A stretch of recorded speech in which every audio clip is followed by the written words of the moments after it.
غوث پاک رضی اللہ تعالی عنہ ایک محفل میں بیٹھے ہوئے تقریر فرما رہے تھے.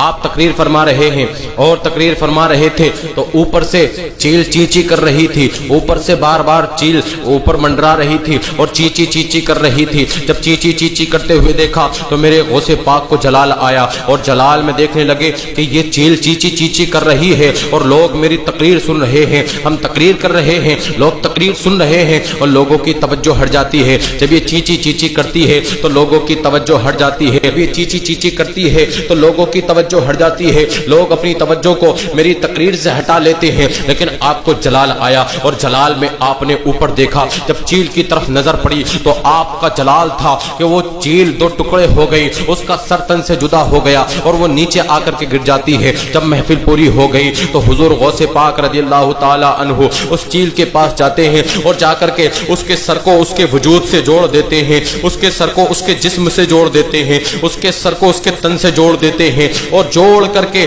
باذن اللہ کہتے ہیں اس چیل کے اندر جان آ جاتی ہے اور اس کو ہواؤں میں اڑا دیتے ہیں. یہ میرے غوث پاک رضی اللہ تعالیٰ عنہ کی شان ہے کہ آپ مردے کو بھی زندہ کر دیتے ہیں. رب تبارک و تعالیٰ نے آپ کو وہ مرتبہ عطا کیا. ایک مرتبہ میرے غوث پاک رضی اللہ تعالیٰ عنہ ابھی بچپن ہی کا زمانہ تھا, ابھی 4 سال ہی کی عمر تھی. پہلے کا یہ دستور رہا ہے کہ جب بچے 4 سال 4 مہینے 4 دن کے ہو جایا کرتے تھے تو مائیں اپنے بچوں کی بسم اللہ خوانی کروایا کرتی تھی.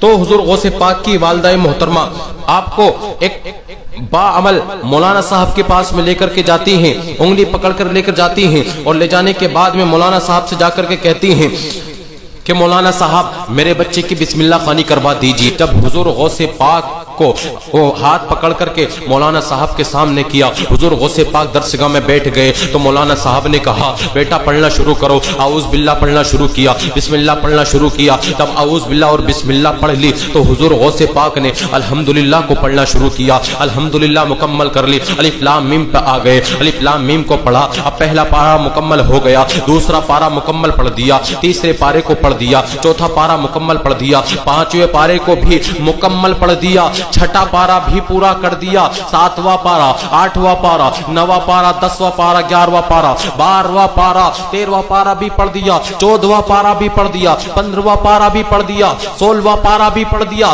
17واں پارے پر جب پہنچے, 18ویں پارے پر جب آئے, 17واں پارہ مکمل کر کے جب 18ویں پارے پر پہنچے, 18واں پارہ بھی مکمل کر دیتے ہیں. جیسے ہی 18واں پارہ مکمل ہوا تو مولانا صاحب کہنے لگے بیٹا ذرا رکو تو صحیح, تم نے اتنا قرآن پاک کہاں سیکھا ہے؟ تمہاری والدہ تو آئی تھی کہ میرے بیٹے کی بسم اللہ خوانی کروانی ہے. ارے تم یہ تو بتاؤ تم بسم اللہ خوانی کرنے کے لیے آئے ہو یا مجھے پڑھانے کے لیے آئے ہو؟ تم نے اتنا قرآن کہاں سے یاد کیا ہے؟ تو میرے غوث پاک نے کہا تھا استاد جی اگر آپ سننا چاہتے ہیں تو سنیں کہ میری ماں جب کام کرتی تھی تو قرآن پاک کی تلاوت کیا کرتی تھی, جھاڑو لگاتی تھی تو قرآن پاک کی تلاوت کیا کرتی تھی. جس وقت میں اپنی ماں کی گود میں تھا, اپنی ماں کے شکم میں تھا, تو میری ماں مجھے اپنے پیٹ میں لے کر کے جب چلتی تھی تو قرآن پاک کی تلاوت کرتی تھی, برتن مانجا کرتی تھی تو قرآن پاک کی تلاوت کرتی تھی. اے استاد جی حالات یہ ہو گئے کہ میری ماں